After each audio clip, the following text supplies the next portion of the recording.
나를 키우는 말이라는 시가 있습니다. 그 시가 이렇게 시작이 됩니다.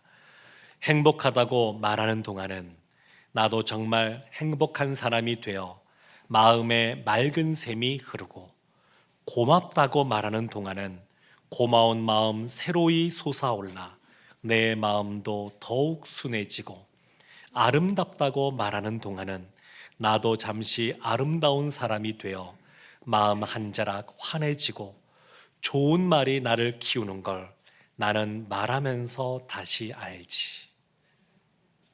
행복하다는 말, 고맙다는 말, 아름답다는 말, 이런 좋은 말을 할 때 나도 그와 같이 동화되어지고 성장한다, 이런 고백입니다. 세상에 이런 말들이 가득하다 그러면 살만하겠죠? 근데 현실은 어떠하냐? 그렇지 않을 때가 참 많은 것 같습니다. 심지어 가장 정직하고 그리고 정확해야 될 것 같은 재판에서도 사실이 아닌 말들이 난무하기도 합니다. 바울이 지금 재판을 받고 있습니다.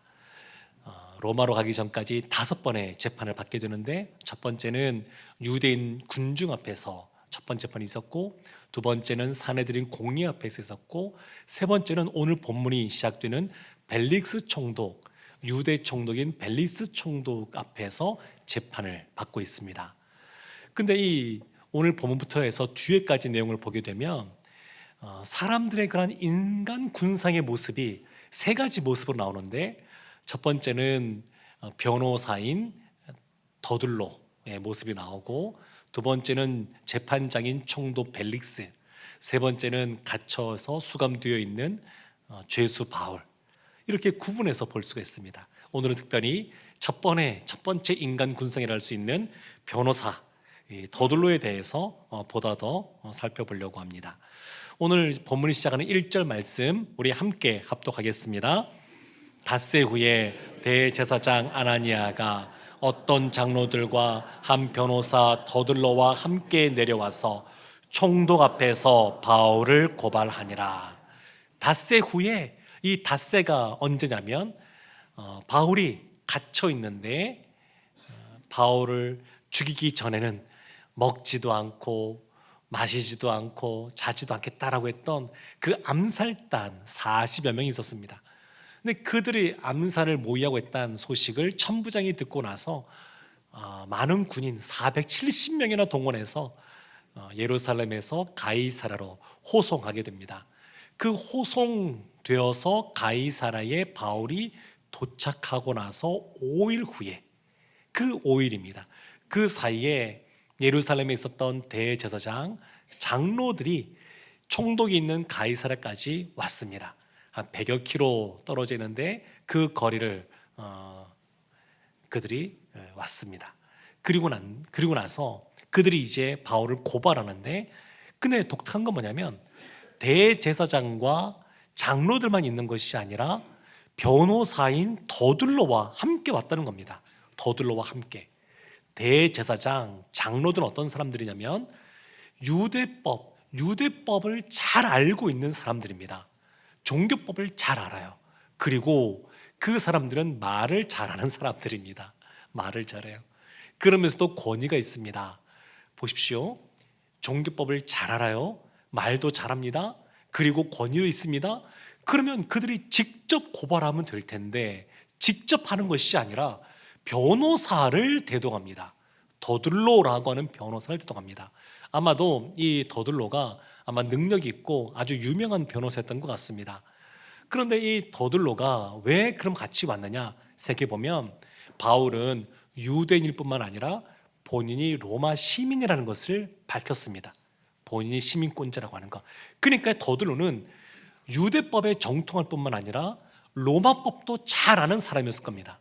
그래서 로마 시민권자이자 유대인인 바울을 고발하기 위해 이것을 잘 아는, 오늘날로 말하면 유대법도 잘 알지만 국제 변호사 자격증이 있는, 그러면서 능력이 있고 유명한 그런 사람인 더둘로가 통행하는 겁니다. 통행입니다. 이런 생각을 한번 해보게 됩니다.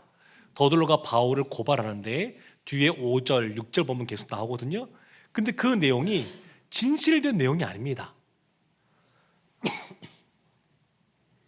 거짓이 섞여 있습니다. 그러면 왜 더들로가 이와 같이 고발할까? 첫 번째는 이 더들로는 진심으로 그렇게 생각할 수도 있습니다. 진심으로 바울은 유대 땅 안에서 소요를 일으키는 사람, 소동을 일으키는 사람이고 성전을 더럽히는 사람, 이런 사람이라고 진짜 그렇게 생각할 수 있습니다. 만약에 그렇다 그러면 이 더들로는 하나님이 어떤 분인지를 잘 모르고 있는 겁니다. 하나님에 대하여 잘 안다고 생각하지만 실제로는 무지한 사람이 더들로입니다. 또 아니면 이럴 수도 있습니다. 마음으로는, 진심으로는 이 바울이 문제가 없다는 것을 압니다. 무죄인 것을 압니다. 그런데 대제사장과 장로들이 그동안 얽혀있는 관계도 있고 돈도 준다고 하니까 그냥 그 이익을 쫓아서 변호하는 것이죠. 그러니까 그런 마음으로 할 수 있지 않겠습니까? 근데 그렇단다 할지라도 그러면 더들로는 그냥 주인이 먹이를 던져주면 사냥을 하는 사냥개 같은 존재라고 할 수 있습니다. 그러니까 이 더들로가 하나님을 생각하면서 하나님의 뜻에 합당하게 생각하고 판단하고 행동하는 것이 아니라 이 더들로 어떤 사람이냐? 첫 번째, 이익을 위해서라면 하나님과 상관없는 말을 거침없이 하는 사람입니다. 거침없이. 중요한 것은 뭐냐면 우리가 말을 잘하는 것, 사실은 그것이 아닙니다.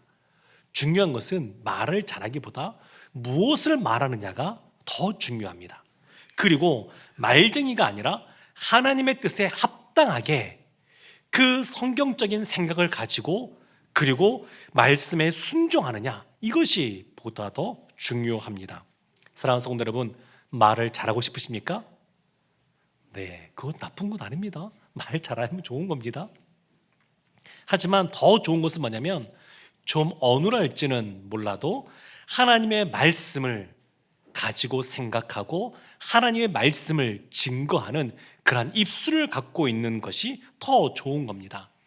더들로는 재능이 있는 사람입니다. 능력이 있습니다. 그런데 재능이 있으나 하나님 없는 모습으로 살아가는, 하나님과 상관없이 살아가는 이와 같은 모습이 아니라 돈은 잘 벌고 또 변론도 잘하고 명예도 있을지 몰라도 하나님과 아무 상관없는 모습으로 살아가는 것이 아니라 진정 복음으로 인해서, 말씀으로 인해 살아있는 정신 가지고 살아가는 우리 모두가 되기를 주님의 이름으로 축원합니다. 아멘. 두 번째, 더들은 어떤 사람이냐면 재판에 이기기 위해서라면 아첨, 아무도 마다하지 않는 그러한 사람입니다. 3절 말씀에 그 내용이 나오는데 우리 3절 말씀 함께 합독하겠습니다. 벨릭스 각하여, 우리가 당신을 힘입어 태평을 누리고 또 이 민족이 당신의 성견으로 말미암아 여러 가지로 개선된 것을 우리가 어느 모양으로나 어느 곳에서나 크게 감사하나이다. 우리가 당신을 힘입어 태평을 누리고 우리 민족이 당신의 성견으로 말미암아 개선된 것을 감사하다. 마치 사극에 보면 신하들이 왕 앞에 황공하옵나이다 뭐 이런 거 하잖아요. 네. 뭐 그런 거 보는 것 같습니다. 지금 굉장히 이 벨릭스 총독을 막 띄워주고 그 칭송하는 모습을 보여줍니다. 근데 사실 벨릭스 총독은 어떤 사람이냐면 그가 52년부터 60년까지 유다 땅에서 총독으로 재위하게 되는데 그때 악정을 행한 사람으로 기록에 남아 있습니다. 벨릭스는 원래 노예 출신입니다. 노예 출신인데 그의 형제인 팔라스가 그 당시 로마 황제인 글라우디오의 친구가 됩니다. 그러면서 그 백으로 유대 총독이 되는 사람이에요. 그래서 신분은 로마 총독이 되었습니다. 그런데 그의 어떤 정신이나 소양은 그에 걸맞지 않는 모습을 갖고 있었습니다. 그래서 이 사람은 방탕하고 폭음과 폭식을 일삼던 사람이었고 공정한 재판에는 아예 관심도 없는 사람입니다. 재판도 돈으로 어떻게 이익을 얻을 수 있을까 이렇게 생각하던 사람이 벨릭스입니다. 그러니까 이 사람은 그렇게 태평성대를 이루기 위해서 너무 좋다, 감사하다 이런 얘기를 들을 만한 사람이 아닙니다. 더군다나 이스라엘의 유대 땅 가운데 반란이 난 적이 있었는데 그때 수천 명을 학살한 사람입니다. 그러니까 공포 정치를 한 사람입니다. 그러니까 이 말이 하나도 안 맞아요. 당신 때문에 태평을 누린다. 아니요, 그렇지 않습니다. 당신의 성경을 말미암아 개선되었다. 그렇지 않습니다. 나중에 7년이 지난 다음에 67년 됐을 때 유대 땅 가운데 아주 큰 반란이 일어납니다. 3년 동안 로마와 전쟁을 벌이게 됩니다. 그러나서 완전히 70년에 로마가, 예루살렘이 완전히 무너지게 되는데, 근데 그때 보면 그들이 왜 반란을 일으켰느냐, 그때 상당히 많은 역할을 감당했던 사람이, 원인을 제공한 사람이 이 벨릭스입니다. 벨릭스. 그러니까 안 맞아요. 이 사람 때문에 태평한 것 없습니다. 개선되지 않았습니다. 그럼에도 불구하고 지금 이와 같이 더둘로가 이 재판장인 총독 벨릭스를 띄워주고 있습니다. 왜 이렇게 할까요? 왜 이렇게 아첨할까요? 유다서 1장 16절에 보면 이런 말씀이 있습니다. 이 사람들은, 이러면서 뒷부분에 그 입으로 자랑하는 말을 하며 이익을 위하여 아첨하느니라. 이익을 위하여 아첨하는 겁니다. 재판을 본인 뜻대로 끌고 가기 위해서, 그래서 아첨하고 있는 겁니다. 이익을 위해서. 유대인의 격언 중에 이런 말이 있습니다. 아첨하는 말은 고양이처럼 남을 핥는다. 그러나 언젠가는 남을 핥히게 된다. 사람은 아첨하는 말을 들을 때 그 사람이 아첨하는 걸 뻔히 알면서도 그 사람을 내치기보다 가까이 하고자 하는 그 악한 본성이 있는 것 같습니다. 그래서 우리 자신을 위해서 진심으로 이렇게 말을 해주는 사람의 말은 그 말이 맞는 걸 알면서도 불구하고 계속해서 우리의 연약함을 들춰내다 보니까 그 사람은 별로 좋아하지 않고 멀리하게 되고, 그리고 세상의 권력자들도 보게 되면 그냥 아첨하는 걸 알지만 그 사람들을 자신의 옆에 두고 가까이에 두고 또 요직에도 앉히는 것을 보게 됩니다. 아첨이라는 말이 부정적인 의미에서 사람을 높여주는 거라 그러면, 긍정적인 의미에서 사람을 높여주는 것을 칭찬이라고 말합니다. 칭찬. 그러면 칭찬과 아첨의 차이점이 무엇이 있을까요? 구분점이 있는데, 칭찬은 다른 사람의 장점을 발견해주고 격려해주는 말입니다. 반면에 아첨은 장점이 아님에도 마치 장점인 것처럼, 좋은 점인 것처럼 입에 발린 소리를 하는 겁니다. 칭찬은 나보다 연약한 사람에게도 하는 말이지만, 아첨은 나보다 강한 사람에게만 하는 겁니다. 그래서 자기가 얻을 것이 없는 사람에게 아첨하는 사람 없습니다. 칭찬이라고 하는 것은 상대방에게 힘이 되어주지만, 아첨은 상대방에게 독이 됩니다. 칭찬할 때는 대가를 바라지 않지만, 아첨할 때는 반드시 뭔가 대가를 바라게 됩니다. 그런데 사람에게만 아첨하는 것이 아니라 하나님에게도 아첨하는 사람들이 있습니다. 시편 78편 36절 37절 말씀이 이렇게 말합니다. 그러나 그들이 입으로 그에게 아첨하며 자기 혀로 그에게 거짓을 말하였으니 이는 하나님을 향하는 그들의 마음이 정함이 없으며 그의 언약에 성실하지 아니하였음이로다. 하나님을 향해서도 아첨한다. 그것은 뭐냐면 그 마음에 하나님을 향한 정한 마음이 없는 겁니다. 진실된 마음이 없는 겁니다. 하나님 앞에. 하나님 앞에 말로는 하나님을 찬양합니다 하는데 실제로 삶은 그렇지가 않아요. 그냥 사람들 보기에 너무 듣기 좋은 말로 또 기도도 하지만 실제로 그걸 믿지도 않고 그렇게 살아가지도 않아요. 이런 것이 아첨하는 겁니다. 하나님은 우리의 속을 꿰뚫어 보시는 분이십니다. 우리의 속을 다 아셔요. 근데 그것도 믿지 않으니까 하나님을 향해서도 아첨하고 거짓된 말로 하나님 앞에 나아가는 겁니다. 사도행전에 보게 되면 아나니아와 삽비라 사건 있지 않습니까? 참 마음이 뜨거운 것 같았지만 하나님을 속이고자 하는, 속일 수 있다고 생각했는지 그와 같이 거짓되게 나아가서 결국 비참한 최후를 맞이한 것을 보게 됩니다. 시편 12편 3절에 이렇게 말합니다. 여호와께서는 모든 아첨하는 입술과 자랑하는 혀를 끊으시리니. 아첨하는 입술을 끊으신다고 말하고 있습니다. 잠언 28장 23절에서는 사람을 경책하는 자는 혀로 아첨하는 자보다 나중에 더욱 사랑을 받느니라. 사랑과 지혜 가운데 경책하는 사람은 이와 같이 사랑을 더 많이 받습니다. 고대 페르시아에 코슬로스라고 하는 황제가 있었습니다. 근데 이 코슬로스 황제가 중병에 걸려서 그냥 그 업무 보던 것이 좀 떨어져서 홀로 몸을 좀 이렇게 추스르는 시간이 있었는데, 몸이 회복된 다음에 누워 있으면서 이런저런 생각이 들어서 나중에 신하들에게 묻습니다. 내가 지금까지 국정을 운영하면서 이 나라를 다스리면서 어떠했는지 허심탄회하게 말을 좀 해달라. 그리고 너희들이 하는 말에 따라서 그에 합당한 대가를 주겠다. 황제가 그렇게 이야기했습니다. 신하들 어떻게 말했을까요? 좋은 말들 많이 했습니다. 그의 지적을 얘기하고 그를 칭송하고 엄청 많이 했습니다. 근데 그 중에 엘림이라고 하는 한 신하가 있었는데, 그 신하는 이렇게 말하는 겁니다. 저는 아무 말도 하지 않겠습니다. 그래서 황제가 궁금해서 물어본 겁니다. 왜 말하지 않느냐? 그랬더니 진실은 대가를 바라지 않기 때문입니다. 제가 그 황제가 주겠다고 하는 대가를 바라고 황제에 대해서 말하진 않겠습니다. 그랬더니 황제가 그러면 대가를 안 줄 테니까 그러니까 말해봐라, 이렇게 말을 합니다.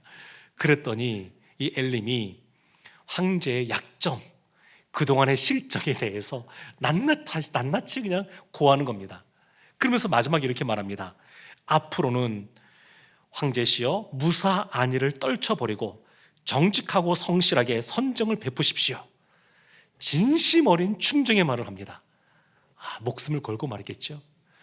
그랬더니 이 황제가 아무 말 하지 않고 잠잠히 생각하더니 신하들 향해서 내가 너희들에게 대가를 주겠다, 그러면서 보석을 주었습니다. 그리고 엘림에게는 총리직에 앉혔습니다. 그 다음날이 되었습니다. 신하들이 황제에게 왔습니다. 그러면서 다 같이 말하는 겁니다.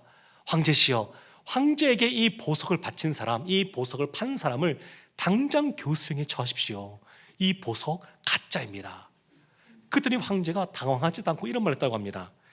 그대들의 말도 가짜였지 않은가? 그렇게 말했다는 거예요.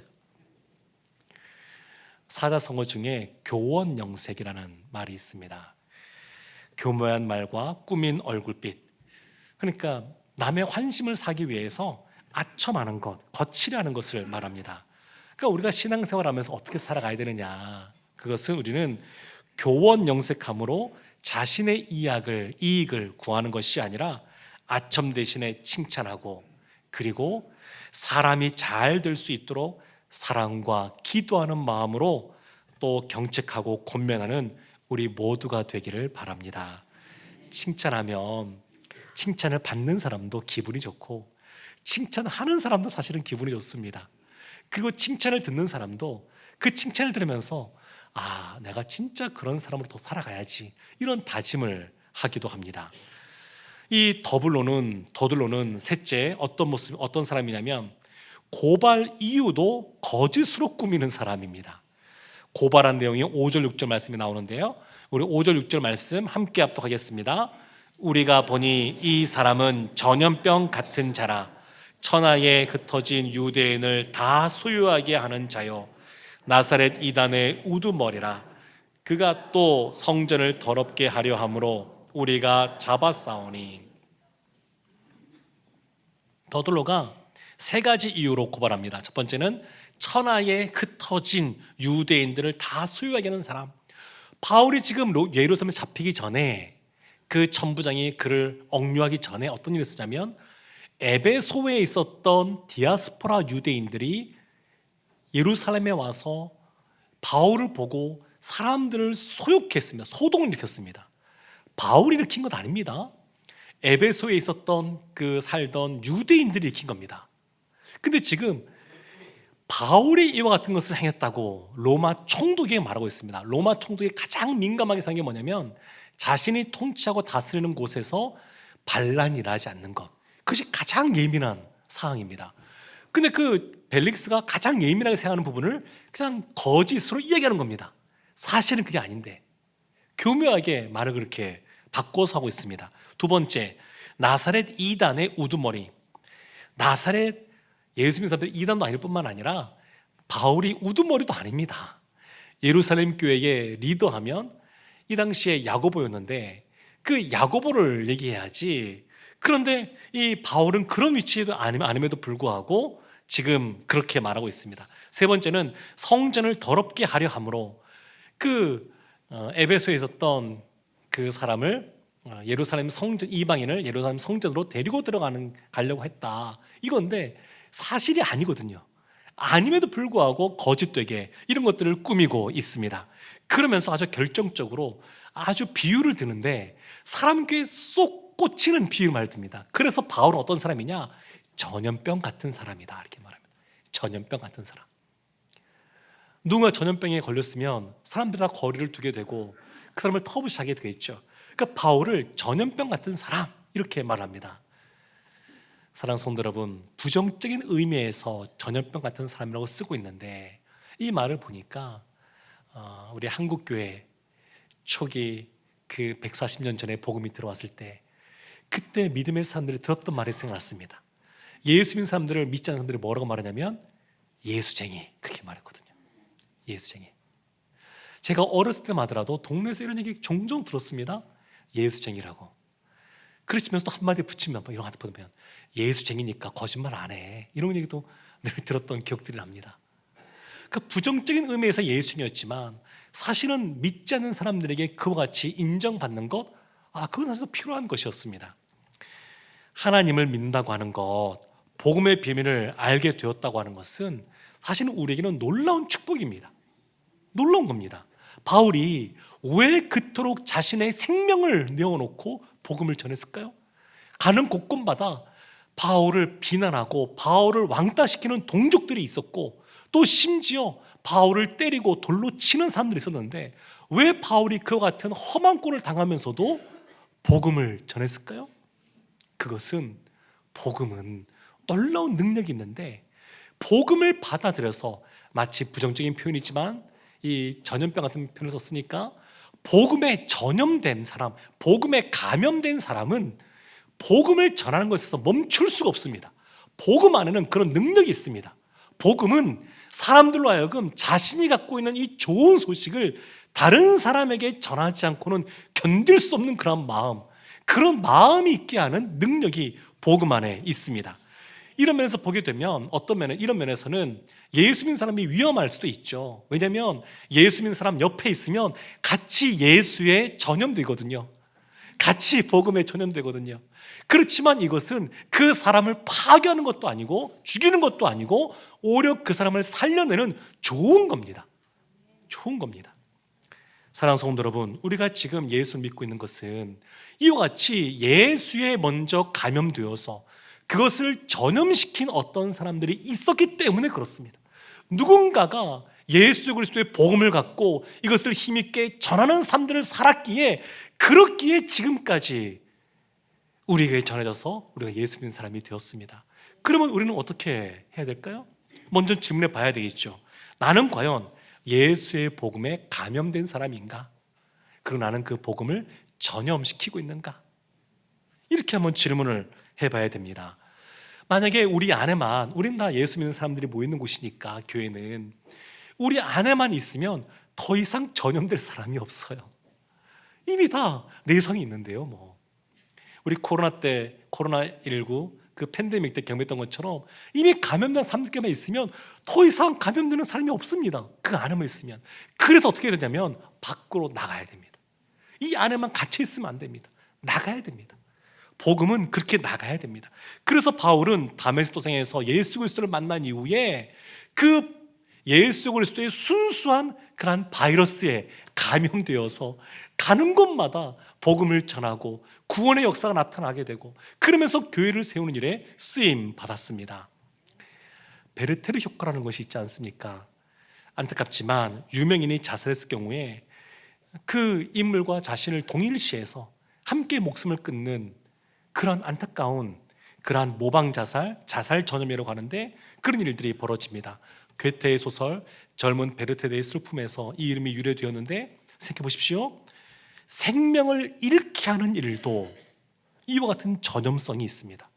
하물며 생명을 얻게 하는 그러한 생명의 주님을 전하는 것에서는 얼마나 이것이 더 전염성이 있어야 되겠습니까?